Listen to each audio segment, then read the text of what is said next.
Dear students, I, Professor Prashant Bhuva, Dr. Subhash Technical Campus, Junagadh. Today we will discuss design of Gantry Girder, the subject name design of steel structure 8 SEM. Design of Gantry Girder. In that, first of all, we know about what is design of Gantry Girder, which type of gantry girder are there, and how we can solve the design step or design procedure to finding out the size of gantry girder.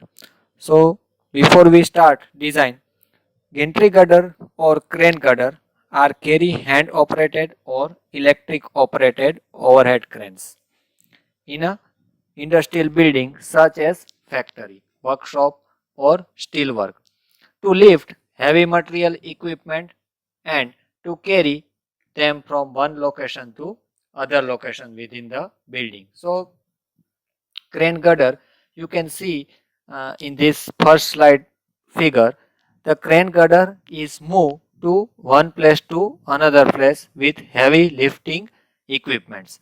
So the hand crane have lifting capacity up to 50 kilonewton, and the electricity operated overhead traveling crane called EOT crane having capacity range of 10 to 3000 kilonewton as per our requirement. So the essential component of crane system are, so we can see the figure about essential component of crane girder.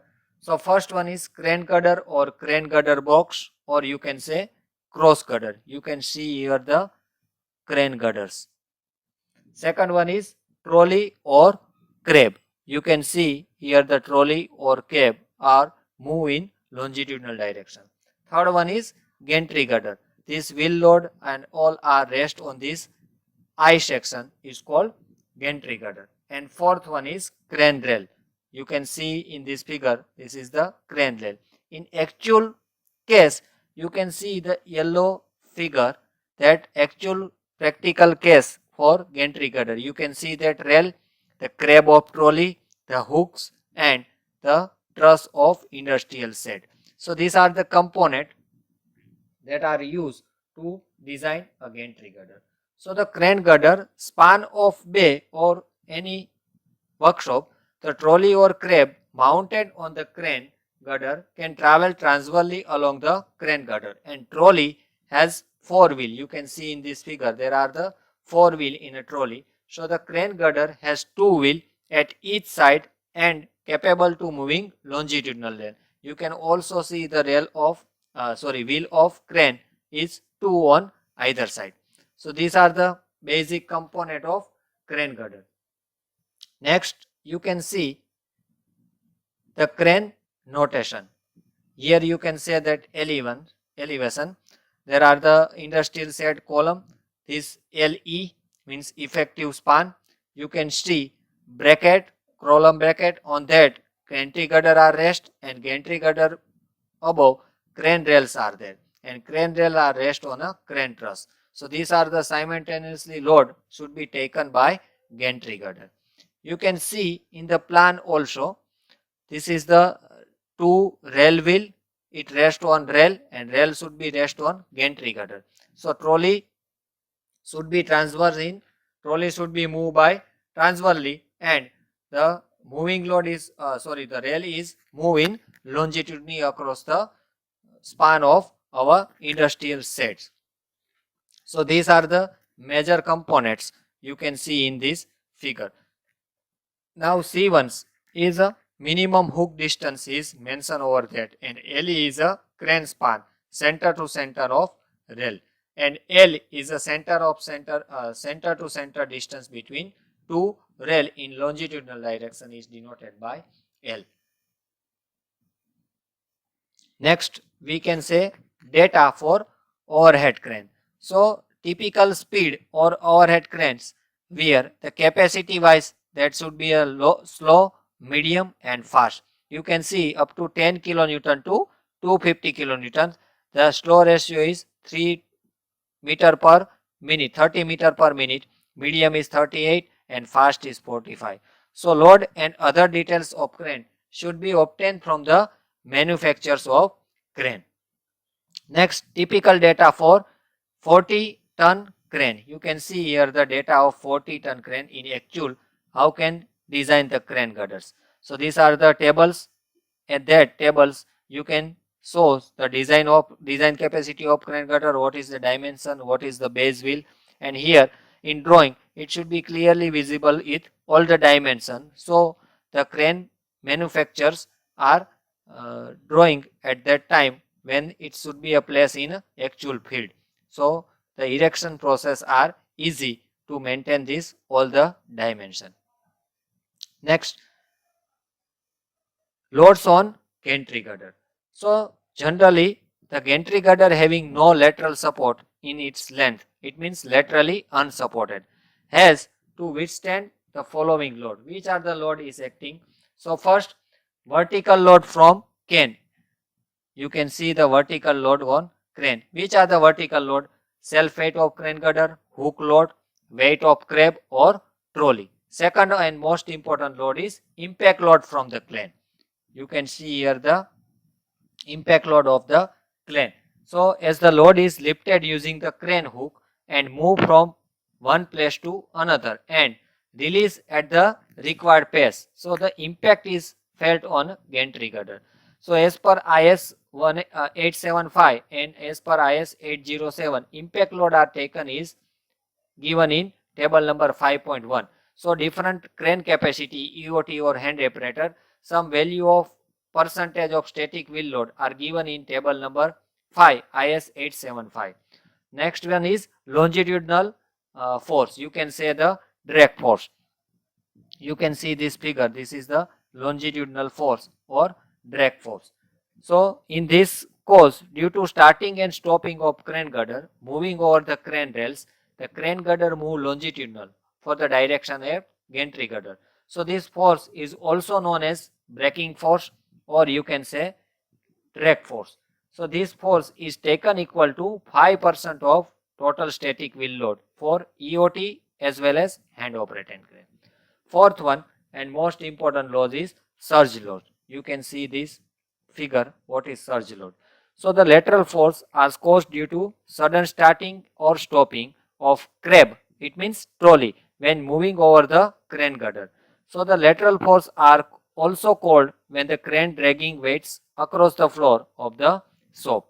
So as per IS 875, if EOT cranes are there, then 10% of weight of crab and the weight of lifted on crane is taken as surge load. For hand operated crane, it should be a 5% of weight of crab and weight of lifted on a crane. So these are the criteria. You have to take on that initial four load. First one is vertical load, second one is impact load, third one is longitudinal or drag force, and fourth one is lateral load or surge load. You can see in this figure, these are the load acting on gantry girder, and we have to take on special care of this four load before we start the design. Next, impact load. That I say that impact load is given in table number 5 in IS 875. You can see that the different type of crane, suppose EOT crane, so the impact allowance is 25% of maximum static wheel load. For hand operated crane, 10% of maximum static wheel load. So static wheel load is given in our data, converted into the percentage wise as per the crane is given to you. Either it should be a EOT or it should be a hand operated crane. So in this table you can find out impact load. Next, maximum load effect. Now these are the gantry girder. You can see in first effect the load or wheel should be moving. So at that time where should be the maximum load effects are given. So that's why we find out shear force and maximum bending moment in the different location of wheel. So you can see that figure. First one is static force in a reaction, third one is bending moment, and fourth one is when bending moment is move in the nearer to the support. In almost three cases it should be a different shear force reaction as well as bending moment reaction. Next, maximum shear force, bending moment and deflection. So shear force maximum is W 2 minus C by L, and bending moment maximum is WL by 4 or 2W L by 2 minus C by 4 square by W. So the deflection of midspan due to capacity of the two loads symmetric with the respect it's given by the delta C. So while using this equation, we can find out maximum shear force, bending moment and deflection. Here alpha is equal to L minus C divided by 2. I is a moment of inertia of cross section and E is a Young modulus of rigidity. So you can see that figure of the crane at span of same span. You can see this is the RA and RB reaction at the end. There are the four wheel W, W, W and W. First, nearer to the end, the distance is A, second is D. Between two wheel load, this distance is given to you. So how can place this wheel? At the center, B by 4, your first wheel should be rest. This arrangement give maximum bending moment at a point when your first static wheel load occurs. So this arrangement done to finding out the maximum bending moment. Next, maximum bending moment for two cranes at the same span. So when two cranes are operating in the same span, the maximum bending moment occur at a distance x from the left support. Now we assume that distance x from x support. So x should be L by 2 minus B by 4. You can see the again figure. X should be, here you can see the x. And how we calculate x? L by 2 minus B by 4. So finding out this x. The reaction and bending moment are taken as RA M1 and the deflection is calculated the approximate by using this equation. Limiting deflection. What should be the limiting deflection? So as per the IS code 875, some limiting deflection is allowable for different type of crane. Suppose you can design manually operated crane. So the maximum deflection allowable L by 500. EOT crane with the capacity of 500 kilonewton, L by 750. EOT crane with capacity of greater than 500 kilonewton, the maximum allowable deflection capacity is L by 1000. So we can take this maximum deflection and check for deflection control of crane. Now profile used for gantry girder. So there are the lots of options to designing gantry girder. Suppose I with channel, I with angle, or you can say the plate girder, channel plus web or flange, and F gantry girder using I chode. So these are the typical arrangement. In this arrangement we can design as a gantry girder. First of all, the best option is B1. This is I plus channel. General case in field, this section are used as a gantry girder. Next step for designing the gantry girder. So first of all, assume that lateral load is resisted entire by the top flange and beam plus any reinforcing plates, channel etc. and vertical load is resisted by combined beam. For this assumption, we can use I section to design as a gantry section. So first step, to find out maximum wheel load. In this load, the maximum wheel, the trolley is closest to the gantry girder,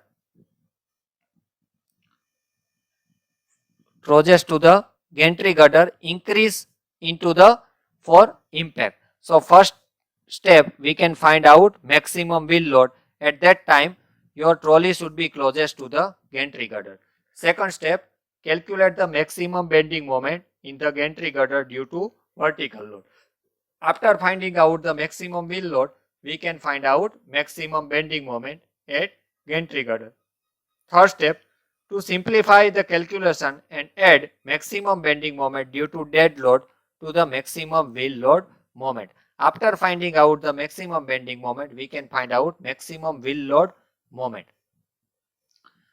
Then fourth step, the maximum shear force is calculated when the gantry girder is not laterally supported. The following may be used to select the try section.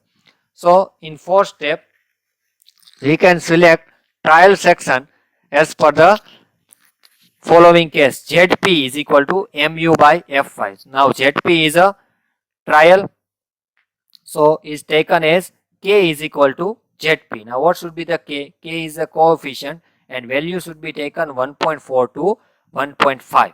Then economy depth is a equal to 1 by 12th of span and width of flange is 1 by 40 to 1 by 30 of span. So these are the minimum criteria to taken trial section of gantry girder. Your ZP should be maintained, your economy depth should be maintained, and width of flange should be maintained. After the satisfying all these criteria, we select the trial section. And then next step, we find out plastic section modulus, assume the combined section.